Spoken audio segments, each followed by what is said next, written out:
Vous savez, moi ma passion c'est la géographie. Enfin non, c'est pas vrai. Mais je savais pas comment commencer la vidéo donc... Géographie. Les pays du monde, les villes du monde, les régions du monde, les capitales du monde, mais surtout les pays du monde. Et quoi de mieux pour s'ouvrir à d'autres cultures que de découvrir d'autres cultures, mais aussi découvrir d'autres pays, comme par exemple, allez, au hasard, par rapport au titre de la vidéo, l'Espagne. Un pays que vous connaissez peut-être, mais le connaissez-vous vrai? Non. Non mais c'est super dur de connaître son propre pays, donc les autres pays j'imagine même pas. Surtout si vous vous y intéressez autant que votre grand-mère que vous avez envoyé moisir à l'EHPAD. Vous êtes dégueulasse. Et c'est pour ça qu'aujourd'hui, on va parler de l'Espagne, un pays fabuleux, pas très loin de chez nous, et nous allons découvrir un peu toutes les facettes de ce charmant pays. Waouh, trop hâte. L'Espagne est un pays d'Europe occidentale situé dans la péninsule ibérique, une péninsule qui comprend de nombreux pays tels que l'Espagne, le Portugal. C'est tout! La langue officielle du pays c'est l'espagnol, mais bon, ça on y reviendra un peu plus tard. Hein. Ouais, vous allez l'entendre souvent cette phrase. Après, ceci dit, il y a d'autres langues. Hein. Sachez par exemple que 17% des Espagnols parlent catalan, 7% parlent galicien, 2% parlent basque et 100% parlent trop vite. On le connaît tous, ce connard de catalan à qui tu parles espagnol mais qui te dit non, moi je ne parle que catalan. La capitale du pays est Madrid, située au centre du pays, et c'est également la plus grande ville d'Espagne. Le drapeau espagnol adopté en 1978 est composé d'une grande bande jaune horizontale avec deux plus petites bandes rouges en haut et en bas, et avec les armoiries du pays faisant référence aux anciens royaumes de Castille, d'Aragon, de Grenade, de Léon et de Navarre. Même si bon, en vrai, quand vous dessinez le drapeau, vous faites jamais ces armoiries. L'Espagne est également une monarchie constitutionnelle, ce qui implique qu'il y a une monarchie et une constitution. Je vois que j'ai affaire à un professionnel.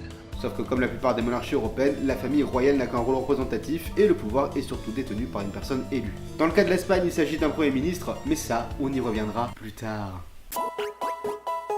C'est assez difficile de résumer l'histoire d'un pays comme l'Espagne, étant donné que c'est un vaste pays qui a un long passé qui commence dès l'Antiquité romaine. Donc je vais me concentrer à l'époque du Moyen-Âge et de la Renaissance jusqu'à aujourd'hui, ce qui nous fait déjà un bon morceau, hein, vous en conviendrez. Et sachez que l'histoire de l'Espagne est plus ou moins constituée d'une suite de très mauvaises décisions. Et la première, c'est évidemment l'époque du sang pur. Oui, comme Serpentard. ¿Estás tenso, Potter? En 1492, pendant que Christophe Colomb découvre des gens à génocide... Pardon, l'Amérique. Voilà, il découvre l'Amérique, hein. Mais pendant ce temps, l'Espagne unie entre le royaume de Castille et le royaume d'Aragon signe le décret d'Alhambra, à Grenade. Lieu hautement symbolique, étant donné que ce sont les rois catholiques qui signent ce décret, alors que le territoire était auparavant musulman. Ce décret contraint les populations non chrétiennes à se convertir, sinon... non, il n'y a pas de sinon en fait, vous convertissez, c'est tout. La conversion forcée est lancée et plusieurs milliers de personnes juives et musulmanes quittent le pays. Quant aux convertis de force, on les appelle les conversos, et plus précisément les maranes pour les juifs et les mourisques pour les musulmans. Et comme on n'est pas à une discrimination près, on va aussi donner moins de droits à ces néo-convertis, parce que bon, vous êtes comme nous, hein, mais moins quand même. La population chrétienne espagnole soupçonne même ces néo-convertis de continuer de pratiquer leur culte d'origine dans le privé, ce qui apparemment justifie le fait de ne pas les laisser à des postes à responsabilité dans le pays, comme des postes de hauts fonctionnaires ou dans des postes à très haute décision. Alors il y a bien des moments où ce décret aurait pu être retiré, mais à chaque fois ça s'est pas fait malgré la volonté de certaines personnes dans les hauts lieux de pouvoir, et de toute façon s'ils voulaient l'abroger c'était pas par humanisme, hein, c'était juste pour attirer des commerçants extérieurs. Mais d'ailleurs, à l'extérieur, comment ça se passe? Alors, pour les Incas et les Aztèques, assez mal, hein, car ils viennent de se faire coloniser et exterminer par les Espagnols. C'est donc un empire millénaire qui s'éteint après cette fameuse phrase prononcée par Christophe Colomb, « Amigo ». Ouais, il a un peu menti. Résultat, l'empire espagnol commence et devient une grande puissance économique et politique grâce à ses exportations de matières premières sur le continent. Mais il y en a tellement, et la demande est si importante que l'Espagne ne peut pas tout faire toute seule, ce qui fait qu'elle doit faire sous-traiter son commerce par d'autres pays, comme le Portugal ou les Pays-Bas qui s'occupaient du commerce des esclaves. Donc voilà, mis à part que l'Espagne génocide et torture, le pays se porte plutôt bien. Il rayonne économiquement et culturellement, et des années 1600 voient arriver l'âge d'or espagnol. C'est donc tout naturellement qu'on peut penser que les années 1700 vont être une super période. En 1700, Charles II d'Espagne, qui était épileptique, souffrant d'hérédosyphilis, atteint de prognatisme, impuissant, stérile et né d'une liaison consanguine, finit enfin par mourir à l'âge de 38 ans. Qui aurait pu prédire? Sauf qu'il est mort sans laisser de descendance, ce qui donne lieu à une guerre de succession qui durera tout de même 13 ans et qui verra la victoire des Bourbons d'Espagne, ce qui permettra à Philippe V, petit-fils de Louis XIV, de prendre le trône d'Espagne. Il décidera alors de créer un sentiment nationaliste important en supprimant toutes les cultures régionales avec les décrets de la Nueva Plata. La très forte influence de la Castille a donc entraîné toutes les autres régions, y compris le royaume d'Aragon, à suivre cette influence et à se fondre dans la culture castillane. C'est pour ça qu'encore aujourd'hui, quand on parle de la langue espagnole, pour distinguer celle d'Amérique latine, on parle d'espagnol castillan. Le royaume d'Aragon aurait pu jouer des coudes avec la Castille, sauf que dommage, une grande partie de sa population s'est barrée, étant donné qu'ils étaient juifs et musulmans. Et cette prise de pouvoir de la Castille, ça va énormément énerver les régions, et c'est toujours le cas aujourd'hui. Mais ça, on y reviendra plus tard. L'économie espagnole est aussi mise à mal parce qu'elle reposait grandement sur le commerce des denrées venues de ses colonies. Sauf que quelques années plus tard, l'Espagne n'est plus la seule à en avoir. Et surtout, à force de faire sous-traiter son commerce par d'autres pays, il y a une partie de l'argent qui est perdue. Et les choses s'aggravent en 1755 quand un tremblement de terre détruit les principaux ports espagnols, forçant en plus l'Espagne à faire venir ses marchandises sur des ports étrangers comme un gros pays de merde. Les années 1800 seront assez difficiles pour l'Espagne puisque ça commence avec Napoléon Bonaparte qui va envahir le pays et tuant des milliers de personnes et mettant le pays à feu et à sang au début du siècle. Et ensuite, pour la suite du siècle, il y a des guerres civiles qui sont marquées par des querelles d'accession au trône et il y a une volonté de la démocratie par la suite. La preuve, entre 1868 et 1874, il y aura 4 régimes politiques différents qui vont se succéder. C'est beaucoup trop. D'abord, il y a la monarchie des Bourbons, ensuite il y a une monarchie constitutionnelle, ensuite il y a une république, et au final ils se sont dit que la monarchie des Bourbons c'était pas si mal, du coup ils reviennent à ça. Après, il y a des endroits où ça se passe bien, hein. À Barcelone par exemple, la ville connaît la révolution industrielle. En retard, certes, mais au moins ça arrive. Le XXe siècle est marqué également par plusieurs événements. Si le pays est relativement épargné par la Première Guerre mondiale, il prend par contre de plein fouet la grippe espagnole. D'ailleurs, petite précision, mais la grippe espagnole, ça ne vient pas d'Espagne, hein. D'ailleurs, on sait même pas d'où ça vient. On appelle ça grippe espagnole parce que l'Espagne n'était pas en guerre. Du coup, c'était le seul pays qui renseignait les gens sur la grippe. Donc tout le monde appelle ça la grippe espagnole parce que les seules infos qu'on avait, elles étaient espagnoles. Le pays va connaître une petite révolution parce que déjà la monarchie est chassée en 1931 et la Catalogne connaît une expérience anarcho-syndicale qui marche plutôt pas mal et en 1936 le Front Populaire Espagnol remporte les élections avec une coup d'état. Coup d'état, arrêtez tout de suite ce que vous faites, coup d'état. Les républicains espagnols sont massacrés par un coup d'état et doivent quitter le pays. Nombreux sont celles et ceux qui vont en France, et c'est le général Franco qui prend le pouvoir après cette petite guerre civile, et il met en place une dictature militaire catholique dans le pays. Il commencera aussi des alliances informelles avec le régime allemand de l'époque. Régime allemand qui était un peu plus violent que l'Espagne dans les années 1500, parce que lui il cherchait même pas à convertir les juifs, hein, c'était une autre volonté on va dire. La dictature franquiste durera jusqu'en 1975 après la mort de Franco et l'accession au pouvoir de Juan Carlos Ier qui restaurera la monarchie des Bourbons avec une monarchie constitutionnelle. Le pays rejoint l'Union Européenne dans les années 80 et la monarchie est toujours en vigueur à ce jour. L'Espagne est entourée par les Pyrénées au nord, la mer Méditerranée à l'ouest et au sud et l'océan Atlantique au nord-ouest. Il y a aussi ce connard de Portugal qui bloque tout. En termes de climat, vous savez qu'il fait assez chaud en Espagne, ce qui fait d'ailleurs que c'est le seul pays d'Europe à avoir un putain de désert. Après, il y a quand même des régions plus fraîches, hein, comme par exemple la Galice, qui a un climat similaire à la Bretagne. Le pays est divisé en plusieurs régions qu'on appelle les autonomies. Parmi les plus connues, il y a la Galice dont on vient de parler, mais il y a aussi la Catalogne, l'Andalousie, le Pays Basque et les Baléares avec Ibiza qui est juste ici. Wow, wow, wow! Moi, j'en connais une autre. Ça alors, dis-moi laquelle? Il y a aussi l'extrême. De plus, quand je vous dis ville espagnole, vous pensez à Barcelone et à Madrid. Si vous regardez le foot, vous allez me dire Valence, Séville ou Villarreal. Si vous êtes chrétien, vous allez me dire Saint-Jean-de-Compostelle. Si vous êtes basque, vous allez me dire Bilbao. Si vous êtes bizarre, vous allez me dire Albacete. Ce qui est vrai, hein, mais c'est quand même bizarre que vous pensiez à cette ville en premier. Mais si vous êtes marocain, vous allez m'en dire deux autres. Les villes de Ceuta et Mérida sont espagnoles, mais elles sont dans le continent africain. Et avec ses plus de 140 000 habitants à eux deux, c'est des villes importantes limitrophes avec le Maroc. Ce qui fait que ça remet un peu en cause toutes nos croyances. Genre l'Espagne est limitrophe avec le Maroc, alors qu'ils sont pas sur le même continent. Est-ce que ces villes sont africaines? Bah non, parce qu'elles sont dans l'Union Européenne et elles sont espagnoles. Il y a un morceau d'Europe en Afrique, donc techniquement, si les Marocains vont là, géographiquement, ils sont toujours sur le continent, mais du coup, comme c'est parti de l'Espagne, ils sont pas vraiment en Maroc, ils sont plutôt en Europe ou en Espagne. En termes de culture, la grande partie de la culture espagnole est en fait une culture régionale, un peu comme en France. Il y a même des jours fériés et des fêtes qui n'existent que dans certaines régions. Par exemple, le 2 mai, on fête le soulèvement contre l'occupation française, un jour célébré uniquement à Madrid. Ce qui fait que le 2 mai, il n'y a que Madrid qui fait la fête. Voilà, si tu vis à Séville par exemple, tu vas te faire foutre. D'ailleurs, de manière générale, si tu vas assez vite, tu vas un peu te faire fondre parce que tu crèves de chaud.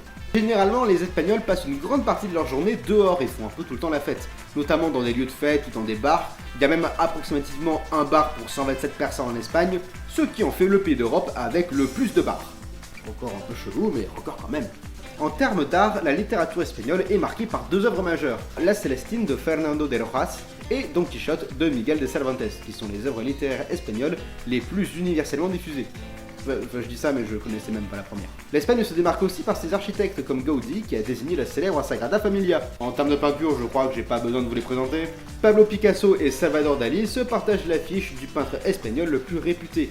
Sachant que si l'art de Picasso lui permet sa renommée avec des œuvres comme Guernica et un nom qui résonne dans le monde entier, parfois pas pour des raisons très nobles, Salvador Dalí en revanche est surtout réputé pour son style, son caractère et ses œuvres très conceptuelles. Ça, c'est de l'art. Si Picasso est un très bon représentant du mouvement du cubisme, Dalí est plus dans le surréalisme, et pourtant les deux peintres ont traversé ces deux mouvements. Mais c'est vrai que quand on pense à l'œuvre de Picasso, on imagine des peintures avec des formes géométriques parfaites, et quand on pense à Dalí, on pense à des œuvres dont le style et l'apparence peuvent parfois mettre mal à l'aise. Bon, on dirait une pochette d'album ce truc. Et je vais me payer une petite branlette. En termes musical, il y a peu de compositeurs espagnols reconnus internationalement, et même au niveau des chanteurs contemporains, on n'en a pas beaucoup. La faute principalement au fait que des pays comme le Mexique et l'Argentine occupent une grande partie de la scène hispanophone. Parmi les chanteurs espagnols les plus connus, on a Álvaro Soler, Mónica Naranjo ou Alejandro Sanz. Mais il y en a un que vous connaissez sans doute, Julio Iglesias. J'ai quelques amis de la jante masculine qui aimeraient bien connaître le secret de votre succès auprès des femmes. Ouais, c'est que je chante ta ta ta ta ta ta ta ta ta ta ta ta ta ta ta ta. C'est tout? Il suffit de dire ça? Il faut prévenir le monde? Et pour cause, Julio Iglesias est le premier chanteur non américain à avoir le contrat le plus cher de la CBS. Iglesias va même devenir une star internationale dans les années 80 avec son style de Latin Lover et ses chansons très crooner. Ce qui fait que Julio Iglesias a été pendant longtemps la personnalité artistique espagnole la plus connue à l'étranger, jusqu'à l'émergence du cinéma espagnol. Alors, il n'y a pas beaucoup de films espagnols très connus dans le monde, mais par contre, il y a pas mal d'acteurs espagnols que vous connaissez sûrement. Des actrices comme Rosé de Palma ou Penélope Cruz qui ont eu une carrière même à Hollywood et ont joué dans pas mal de films. Mais la star de cinéma par excellence, c'est Antonio Banderas. Un acteur espagnol qui a fait plein de films américains jusqu'à la consécration ultime pour tout acteur qui se respecte. Le gars a réussi à jouer dans Shrek 2. Now ye augur, pray for mercy from Puss in Boots. Ooh, I'll kill that cat.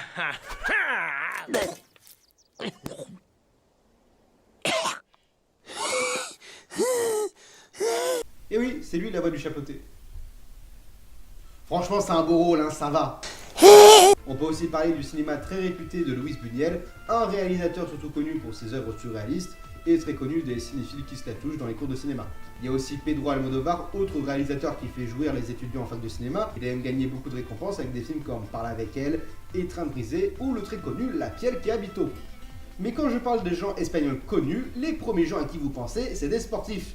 Et là, bon bah franchement, il y a qu'à se baisser pour en ramasser. Hein. Rafael Nadal au tennis, Fernando Alonso en Formule 1, Carlos Moya au tennis, Carlos Sainz en Formule 1, Carlos Alcaraz au tennis, Carlos Sainz en Formule 1, mais cette fois c'est le père. Et j'ai même pas vous faire la frontité des footballeurs, eux vous les connaissez déjà je pense. Et le sport espagnol le plus connu, c'est peut-être aussi le plus polémique.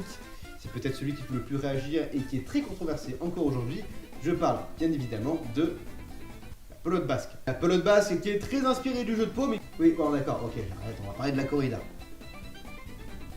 C'est dommage, la pelote basque c'est bien. Sauf que en fait, j'ai pas grand chose à dire sur la corrida. Il n'y en a pas tant que ça en Espagne. Il y a même des régions qui ont interdit la pratique, comme la Catalogne par exemple.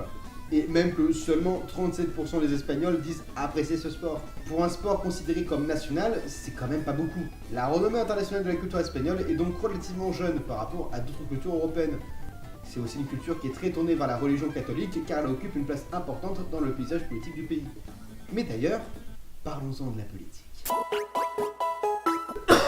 Depuis le retour de la monarchie, deux partis politiques se sont partagés le pouvoir. La droite représentée par le Parti populaire et la gauche représentée par le PSOE, le Parti socialiste ouvrier espagnol, qui dirige le pays à l'heure où cette vidéo est sortie, en la personne de Pedro Sánchez, un homme qui ressemble à un personnage dans Barbie.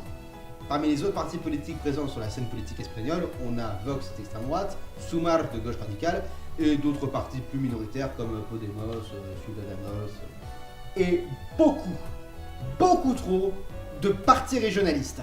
Alors je sais pas ce que c'est le putain de problème de l'Espagne avec les partis régionalistes, mais il y en a genre une dizaine par région. Par exemple, on a Barcelona en Comú, Initiative pour la Catalogne verte, Junts per Catalunya, Esquerra Republicana, et ça c'est que pour la Catalogne. On pourrait aussi parler d'Elko Alcarazzuna, de l'EAJ-PMV ou le célèbre MP2. Mais retenez surtout que l'Espagne c'est un pays politiquement divisé pour des raisons sociologiques ou géographiques. Historiquement, les partis sont divisés sur plusieurs questions relevant de l'histoire du pays, comme sur le passé franquiste par exemple. La gauche veut s'en défaire, là où la droite tient à conserver et à entretenir ce passé. Pareil sur la religion, la gauche veut réduire l'influence de la religion catholique dans les écoles, là où la droite veut introduire des cours de catéchisme obligatoires pour tous, genre, mais il y a aussi des fractures entre les territoires. Barcelone c'est la gauche et Madrid c'est la droite. Barcelone c'est la vie catalane, culturelle et dynamique, une des plus riches régions du pays qui tient sa culture et son indépendance face au poids de la Castille, alors que Madrid c'est la ville du roi, la ville qui centralise, la ville qui gère, et c'est aussi le Barça et le Real, oui. C'est aussi pour cette raison que durant les dernières législatives, le bloc de droite arrivé en tête n'a pas réussi à former un gouvernement. Il n'y avait pas assez de députés et la droite classique et l'extrême droite n'ont pas réussi à convaincre les autres partis de faire une coalition ensemble. Et en fait c'est assez logique parce que les autres partis, c'est des putains de partis régionaux et pour la plupart indépendantistes. Donc forcément c'est plus facile de travailler avec la gauche qu'avec le bloc de droite quoi. Parce que la gauche, elle, l'influence des régions, ça la dérange pas. Alors que la droite tient vraiment à centraliser le pays autour de Madrid. Ce qui fait que les partis indépendantistes sont souvent les faiseurs de roi de la politique espagnole, car même s'ils sont minoritaires, les gros partis ont souvent besoin d'eux pour avoir une majorité. Ceci dit, il y a même des régions où c'est eux qui gouvernent. Tout ça pour dire que l'Espagne, malgré son histoire un peu chaotique, est très marquée par elle. À la base, c'était plusieurs royaumes qui a été plus ou moins unis, et aujourd'hui, l'Espagne, c'est un seul pays à lui-même. Sauf qu'il y a encore cette culture régionale qui transparaît beaucoup. Politiquement, ça se ressent, socialement, ça se ressent, et culturellement, ça se ressent énormément. Conclusion, l'Espagne, c'est un chouette pays. Je l'avais dit que la géographie, c'était pas ma passion.